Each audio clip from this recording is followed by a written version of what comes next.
You put the car jack on the right place under the car, next to the tire, which we have to change. With the part of the crane to wrench, we have to slack all of the 4 screws.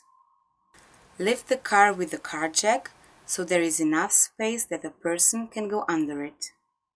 Unscrew all of the screws. Put the tire down.